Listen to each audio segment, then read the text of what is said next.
سلام. الفيلم ديالنا كيبدا مع واحد الدري اللي لقى راسو فواحد لاسانسور. هاد لاسانسور كان الشكل ديالو غريب وغير تحل الباب ديالو ويبانوا ليه بزاف ديال الناس كيشوفوا فيه. واحد منهم هبط لعندو ويهزو رمى على الارض وهو يهرب منهم. كان خايف بزاف، غير طلع راسو ويبان ليه واحد الصور داير على كاع ديك البلاصه.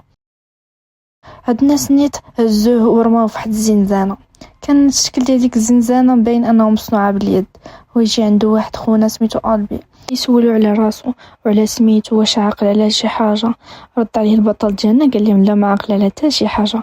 هو يقول ليه البي هادشي وقع لينا كاملين وغادي تفكر سميتك في نهار ولا يومين. طل جانا وقال ليه اش هاد البلاصه اللي حنا فيها. قال ليه البي اجي نوريك. ده البي كيدور في ديك البلاصه اللي هما فيها وقال ليه حنا اللي كنبنيو المباني ديالنا وحنا اللي كنزرعوا الماكله اللي كناكلو. هي حاجه احتاجوها كتوصلهم من البوكس هو هذاك لاسانسور اللي جا فيه هاد البطل ديالنا. قال ليه كيوصلنا كل شهر وكيكون فيه شخص جديد وكتكون معاه المؤونه ديال داك الشهر، حتى شي حد فيهم ما عارف شكون اللي كيصيفط لهم هادشي. بعد البي دا البطل ديالنا لواحد البرج الحراسه كيبان فيه كلشي من الفوق. باش طلعوا البطل ديالنا سول البي قال ليه شنو كاين مورا هاد السور اللي داير بكاع هاد البلاصه. ما جاوبوا البي قال ليه كاينين 3 القواعد الا بغيتي تعيش معنا مزيان هنايا. قاعده هي دير داكشي اللي مطلوب منك، يعني المهام اللي غنعطيوك. ثاني حاجه تحترم الناس اللي كاينين هنايا، وثالث حاجه عمرك تمشي مورا داك السور. بعد كيبان لينا البطل ديالنا جلس مع واحد سميتو تشاك اللي كيقول ليه بلي كنا دزنا من نفس الحاجه حتى هما وصلوا في الباك. شي حد فيهم ما عارف شكون جابهم هنا. البطل ديالنا خلا تشاك كيدوي بوحدو ويمشي غادي جهه السور. شافو تشاك غادي لتما تبعوه وقال ليه ما تمشيش، راه تما خطر عليك وراه المتاهه خطيره وممنوع عليك تخليها. البطل ديالنا بقى مصدوم وما فهم والو. بانوا ليه 2 ديال الدراري خارجين من داك الممر اللي مورا السور وهو يتلفت عند تشاك وقال ليه علاش هما مشاو مورا السور وحنا لا. هو يجاوب تشاك وقال ليه هما عارفين المتاهه احسن من اي واحد فينا اللي مسموح ليهم يدخلوا ليها حيت هذيك هي المهمه ديالهم. قال ليه توماس كيفاش المتاهه اش كيقصد بها. كاين تشاك ما بغى يقول ليه حتى شي حاجه حتى هو براسو ما عارفش. كاين توماس بقى مصر انه يدخل يشوف شنو مورا داك السور وهو يضربو كالي ورماه وطيحوا على الارض باش يمنعوا يدخل تما. وجاو الاخرين كيحاولوا يقنعوا فيه باش ما يدخلش ديك المتاهه وهما يسمعوا واحد الصوت غريب وكيخلع وبداو دوك البيبان ديال ديك المتاهه كيتسدوا. وهو يجي عنده كالي وهو يقول ليها علاش ما خليتكش تدخل. وبالليل كانوا دايرين واحد الاحتفال والبطل ديالنا كان جالس مع نيوت. قال ليه بلي حنا وسط واحد المتاهه اللي كتبدل كل ليله، والرانرز اللي هما الاعداء اللي كيدخلوا لديك المتاهه هما اللي عندهم درايه بها، هما اللي عارفين كاع قناسها، وإلا مشات حتى تسدات عليهم المتاهه بالليل غيموتوا وغيقتلوهم وحوش سميتهم الجريفرز. شويه هو يقول لي نيوت بارك علينا من الهضره ويلا نحتفلوا. وبدا كيتمشى معاه وكيوريه كاع الناس اللي كاينين تما وكل واحد والمهام ديالو. وهو يقول لي البطل ديالنا بغيت نكون رانر. قالي كان كيتصارع مع واحد حداهم. هو يدخل في البطل ديالنا نطق قالي وقال لي انت هو الشخص الجديد اللي دخل هنايا، اجي نشوف مهاراتك في القتال. وكلشي كان كيشجع في البطل ديالنا باش يتقاتل معاه. وفاش بدا القتال ديالنا طيح قالي، ولكن قالي ما رضاش ويدور عنده ضربو برجليه حتى طاح وتردخ راسو مع الارض. بالقوه ديال ديك الطيحه تفكر سميتو وينوض وبدا كيغوت وكيقول لهم سميتي توماس. وكلشي الناس اللي حاضرين فرحوا ليه حيت هو اخيرا تفكر سميتو. باش سال الاحتفال توماس ناس وبدا كيحلم بواحد الحلم اللي كان غريب. وفي الصباح فاش فاق مشى للحقل باش يخدم مع نيوت وباقي صحابو ليه نيوت باش يمشي يجيب لهم شي اسمده من الغابه. وداكشي اللي دار كان كيتمشى في الغابه ويبان ليه واحد من الرانرز اللي سميتو بان وكان الشكل ديالو غريب كيشبه شي زومبي. شويه هو ينقز على توماس وبقى كيقج فيه، لكن لحسن الحظ توماس هرب ليه. توماس بقى كيجري وكيغوت باش يسمعوا صحابو اللي كاينين في المعسكر. لسوء الحظ بان وصل توماس وبدا كيقج فيه تاني، ولكن جا نيوت وهو يضربو ورمى على الارض. بالمساعده ديال صحابهم الاخرين تمكنوا انهم يشدوا بان. طلعوا ليه حوايجو لقاو باللي تلدغ من الجريفز. كاين الغريب في الامر انه تلدغ بالصباح وهذا الشيء عمره وقع. اللدغه ديال الجريفز كتسبب انه الشخص يفقد العقل ديالو وما يبقاش كيتحكم في راسو. والحل الوحيد اللي عندهم هو يحطوه في المتاهه حيت غير غيتعذب حتى يموت. قبل ما يطيح الظلام لينا بلي كاع الناس اللي كاينين تما محاصرين بان وكيحاولوا يدخلوه شويه بشويه لمتاهه قبل ما يتسدوا البيبان ديالها، وبالفعل نجحوا في هذا الشيء. لو محبوس تما كلهم كانوا حزينين بهذا الشيء اللي وقع، حيتاش كان بين من احسن الرانرز اللي عندهم. وبالليل توماس كان كيحلم، وهاد المره الحلم كان واضح اكثر حيت شاف راسو في واحد المختبر وكانت حتى واحد البنت اللي وجهها باين. فاش فاق هو يبان ليه البي ومنه داخلين المتاهه. من بعد بان لينا توماس مشى للمزرعه باش يخدم مع صحابو كيف العاده. سولهم علاش البي دخل المتاهه وهو ماشي رانر، هو يجاوبو نيوت وقال ليه الامور تبدلات، والبي هو اول واحد جا لهاد البلاصه، هو حافظ المتاهه مزيان، داكشي علاش مشى مع منه. من بعد بداو خدامين في المزرعه، فاش قرب الوقت باش المتاهه تسد كلشي بدا كيتسنى البي ومنه باش يخرجوا من المتاهه. قال لهم توماس علاش ما نصيفطوش شي حد يقلب عليهم. يرد عليه قالي وقال ليه بلي هادشي مخالف للقوانين، وإلا مشيتي غادي غير تغامر بحياتك، واللي ما يمكنش ليهم يريسكيو بشي حد اخر. هو يبان ليهم منه كيحاول يخرج البي حيتاش كان فاقد الوعي، وفاش كان منه كيتقاتل باش يخرج البي البان ديال المتاهه كانوا قربوا يتسدوا، وتوماس كيشوف فيهم وهو باغي يدخل، وفي اخر لحظه قرر انه يدخل عندهم. كنت تعطل غير شويه كان غيودع، وبهكا البي اللي تعذب من الجريفز ومنه وحتى توماس ولاو محبوسين في المتاهه. من بعد توماس بدا كيدوي مع منه ويقول ليه منه راك حكمتي على راسك بالموت ملي فكرتي تدخل لهاد المتاهه. وبجوجهم تعاونوا وبقاو هازين البي باش يقلب على شي بلاصه فين يخبيوه قبل ما يجيو الكريفس وياكلوهم كاملين. يطيح على توماس واحد الفكره انهم يخليو البي معلق في واحد العلو ما يقدروش يوصلوا ليه الكريف. داكشي نيت اللي داروا، بداو شادين البي بواحد الحبل وكيطلعوا فيه. انه كان كيجر الحبل وهو حاضي ليشوف شي كريفس، وشويه هو يبان ليه واحد جاي جيتهم، وتوماس كيحاول يقنع منه باش ما يخليهش بوحدو ويتغلب على الخوف ديالو باش يقدروا يعتقوا البي. ولكن منه هرب وخلى توماس بوحدو هو اللي شاد الحبل، وواخا هكاك توماس ما قدرش يتخلى على البي، وقدر انه يربط داك الحبل ويتخبى من الجريفز حتى داز، وهكا البي بقى في امان. وفاش داز الجريفز توماس خرج من ديك البلاصه اللي مخبي فيها ومشى كيقلب على منه. فاش كان كيتمشى بوحدو في ديك المتاهه شويه هو طاح عليه اللعاب ديال واحد من الجريفز، فاش طلع راسو هو يهجم عليه هاد الجريفز هذا، وتوماس قدر يهرب ولكن بقى تابعوه. شويه هو يتلاقى مع منه وبجوجهم بقاو هربانين من هاد الجريفز، والمتاهه بدات كتبدل. توماس قرر يتعطل باش يستدرج داك الجريفز وتصد عليه واحد البلاصه من المتاهه ويموت، ومنه كيتسنى في توماس وكيعيط عليه باش يزرب قبل ما يتسد عليه داك الباب. وفاش صباح الصباح كاع صحابهم كانوا كيتسناوهم باش يشوفوا واش يخرجوا من المتاهه ولا غيكونوا ماتوا، وحتى بداو كيفقدوا الامل. هما يبان ليهم توماس ومنه هازين البي وخارجين من المتاهه، هكا حتى واحد فيهم ما مات. ومن بعد توماس ومنه حطوا البي للارض وبداو صحابهم كيسولوهم وقال لهم واش شفتوا الجريفز. قال لهم منه بلي توماس قتل واحد ماشي غير شافو. ومن بعد كيبان لينا توماس وكاع صحابو مجموعين في المحكمه ديالهم، حتى كاع بغى توماس يتعاقب حجه انه خرق بزاف القوانين وانه ما عندوش الحق يدخل المتاهه حيتاش ماشي رانر. ولكن الناس اللي حاضرين بداو كيدافعوا على توماس، وباش يحلوا المشكل خلاو توماس يكون رانر، قدر يدخل المتاهه وقت ما بغى. عاقبوه غير نهار واحد يبات في الزنزانه. من بعد سمعوا الصوت ديال البوكس وهو كيطلع، يعني شي حد جديد غيوصل وغادي تكون معاه المؤونه. كلهم خرجوا مشاو كيجريو جهه البوكس، وفاش حلوا البوكس لقاو فيه واحد البنت وكانت معها واحد الرساله اللي مكتوب فيها she's the last one ever، يعني هي اخر وحده غتوصل لهاد المعسكر. شويه هاد البنت فاقت وهي تنطق بالسميه ديال توماس وهي ترجع تغيب. ومن بعد كلشي بدا كيشوف توماس. من بعد نيوت سولو واش كيعرف هاد البنت، هو يقول لي توماس بلي ما كيعرفهاش. ومن بعد كيبان لينا منه توماس ووحدين من صحابهم كيتفقوا باش يدخلوا المتاهه قبل ما تسد باش يمشيو يشوفوا داك الجريفز اللي ديجا قتل توماس واش باقي تما ولا لا. وفاش دخلوا المتاهه بان ليهم مازال في بلاصتو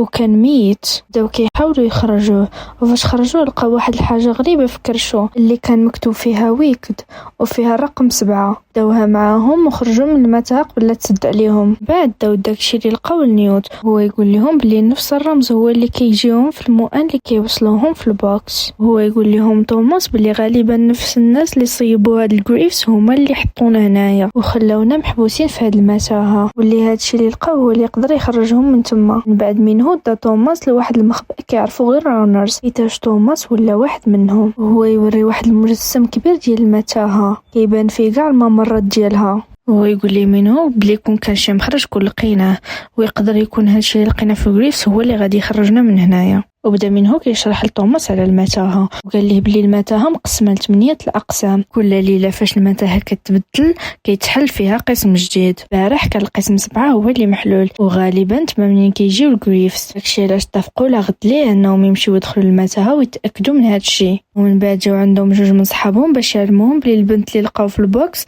يعني البنت الجديده راه فاقت، وما بغاتش تخلي حتى شي حد يقرب ليها من غير توماس. فاش مشى عندها توماس كانت هازه عليه واحد السلاح، حيتاش كانت خايفه بزاف وما عاقله على حتى شي حاجه، وكتسولو بزاف ديال الاسئله. لكن توماس قدر يهدنها وحيد ليها السلاح من يديها، وقال ليها بلي هادشي اللي وقع ليها راه وقع ليهم كاملين وهادشي راه عادي. وفاش تهدنت الامور جلسوا كيدويو وسولاتو على ديك الورقه اللي لقاو معاها، قال ليها يقدر تكوني انت هي اخر وحده غتوصل لهنايا. وفاش سولها على سميتها قالت ليه سميتي تيريزا، وبدات كتعاود ليه على شي احلام كانت كتحلم بهم، وهما نفس الاحلام اللي كيحلم بهم توماس. وتما فاش قال ليها بلي راه شافها في الحلم ديالو، وبلي غالبا كانوا كيعرفوا بعضياتهم حتى حتى هي نطقت بسميتو اول ما جات. وهادشي كيوضح لهم بلي هادوك ماشي احلام وانما ذكريات. شويه هي تجبد من عندها واحد الماصل قالت لي بلي لقاتو في الجبال فاش وصلت لهنايا، وفيه نفس الرمز اللي ديما كيتعاود اللي هو ويكد. قالت ليه تيريزا يقدر تكون المجي ديالي ماشي غير هكاك،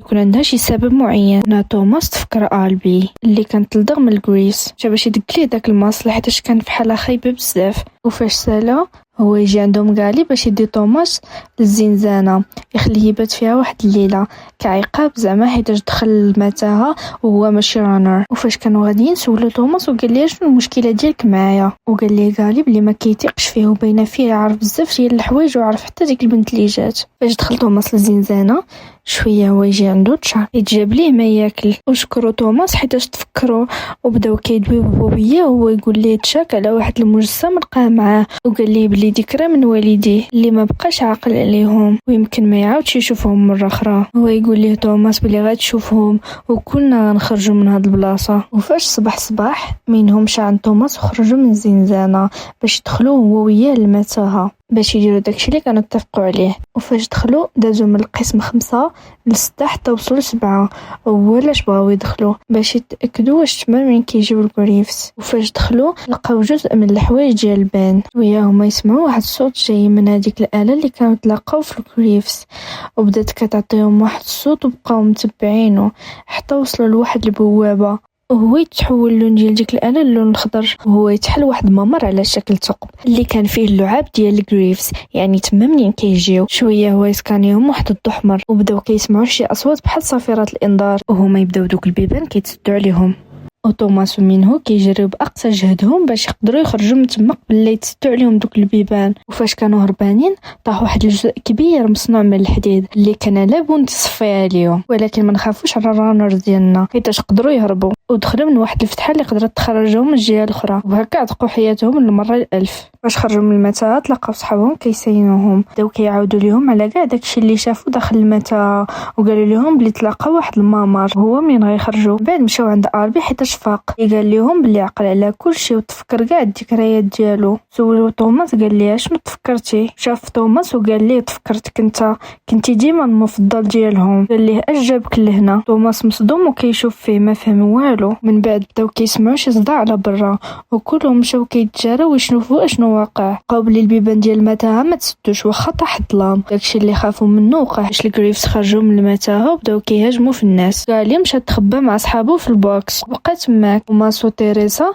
مشاو عند البي علموه بالكارثه اللي واقعه. في هذه اللحظه الغريفس انتشروا في المعسكر وبداو كيقتلوا بزاف الناس، وتوماس وتيريزا وصحابهم الاخرين مشاو كيجريو جهه قاعه الحكم باش يتخباو تما حيت هي امن بلاصه. دخلوا سدوا عليهم الباب بداو كيسمعوا الخطوات ديال الغريفس في السقف، كلهم كانوا خايفين. شويه واحد من الغريفس قدر يشد شاك لكن صحابو ما طلقوش، وبقى شويه وكان غادي يلدغ تشاك بديك الابره اللي فيها السم، ولكن البي تدخل وبدا كيضرب كاع جهدو حتى طيح ديك الابره وقدر انه يعتق تشاك. يلا بداو كيشكروا في البي. شويه ورجع رجع لجريفز وهاد المرة قدر يشد ألبي. توماس حاول يعاون ألبي ولكن ما قدرش، وألبي قبل ما يموت وصى توماس على صحابو باش يخرجهم من هاد المتاهة، تقهم من هاد الكابوس. وفاش توماس وصحابو خرجوا من داك المخبأ جا غالي قاص توماس ويضربو رمى على الارض وبدا كيلومو على كاع هادشي اللي وقع وقال ليه انت هو السبب في هادشي. توماس كان باين عليه الحزن، بدا كيشوف الحقنه اللي هازت تشاك اللي كان فيها داك السم ديال الجريفز، وبلا ما يفكر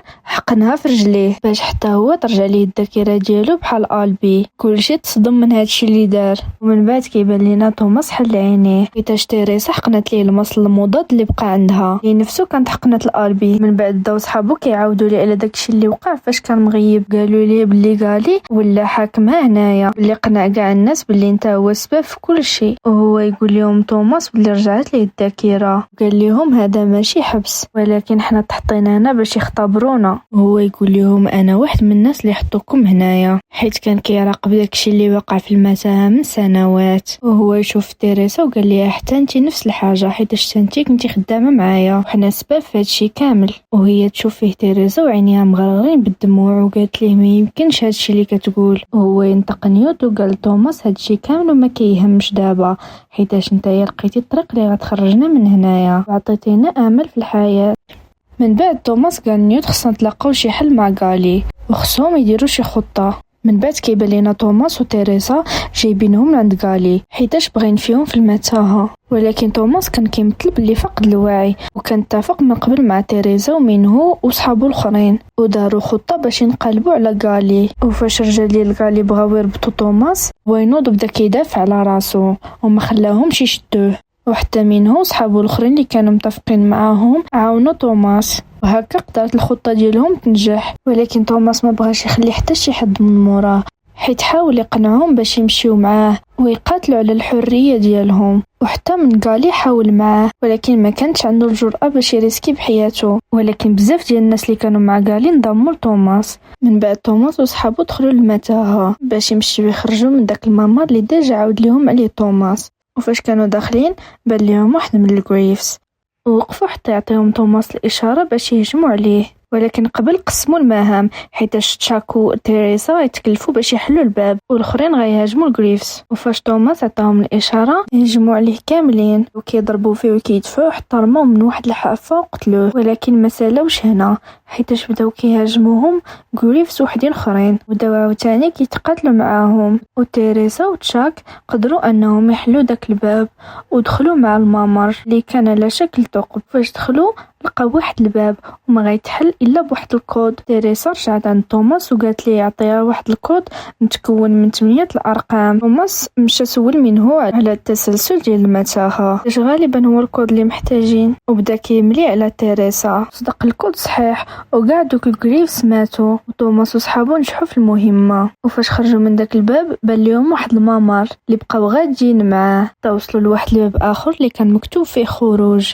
ملي دخلوا لقاو راسهم في المقر ديال الشركه ديال ويكد وكانوا كاع الناس اللي تما مقتولين واكتشفوا بلي هاد الناس كانوا مراقبينهم هاد المده كامله. شويه هو يشعل واحد الفيديو اللي فيه المديره ديال ويكد وهي كتشرح كاع داكشي اللي واقع. قالت لهم بلي المناخ في العالم كامل تبدل والشمس حرقت كل شيء وبزاف ديال الناس ماتوا. ولكن الكارثه هي فاش انتشر واحد الوباء اللي سميتو فلاير اللي كيخرب الخلايا الدماغيه. هو نفس السم اللي كيحقنوا الجريفز وغير الناس قلال اللي نجاو من هذا الوباء. وباش يلقاو علاج شدوا الناس اللي نجاو حطوهم في اختبارات قاسيه باش يدرسوا كيفاش كيخدموا الخلايا الدماغيه ديالهم. ومن هنا كنستنتجوا بلي المتاهه واحد من هاد الاختبارات والناس اللي تحطوا تما عندهم مناعه من هذا الوباء. وقالت لهم بلي الوصول ديالهم لهنا كيعني بلي التجربه ديالهم نجحات ولكن الطريق مازال طويله قدامهم. وهي تهز السلاح وقتلت راسها قبل ما يقتلوها هذوك اللي اقتحموا المكان. بعد تحل الباب اللي غيخرجوا منه ويلا باو يخرجوا وهو يوقف عليهم غالي اللي تلدغ من الجريفز. داك السم اثر ليه على الدماغ ديالو يتهز السلاح وبغى يتيري في توماس يحبسوا منه ضربوا بواحد الرمح جافي وطاح على الارض. كما للاسف خرجت واحد القرطاسه من السلاح وجات في تشاك. قبل ما يموت عطى لتوماس واحد التمثال اللي كان ذكرى من والديه. بقى كيبكي عليه حيتاش كان واحد من اعز الاصدقاء ديالو. قبل كاع ما يستوعبوا هادشي اللي وقع دخلوا عليهم بزاف ديال المقنعين يبداو كيخرجوهم من مقر الشركه ديال ويكد. توماس غير بزز خرجوه حيتاش ما بغاش يتفرق على تشاك. من بعد ركبوهم في واحد المروحيه داوهم من واحد البلاصه امنه. وهكذا الملخص ديال ديالنا سهلة. شكرا على المتابعة، ما تنسوش تضغطوا على زر اللايك، اشتركوا في القناة باش يوصلكم كل جديد.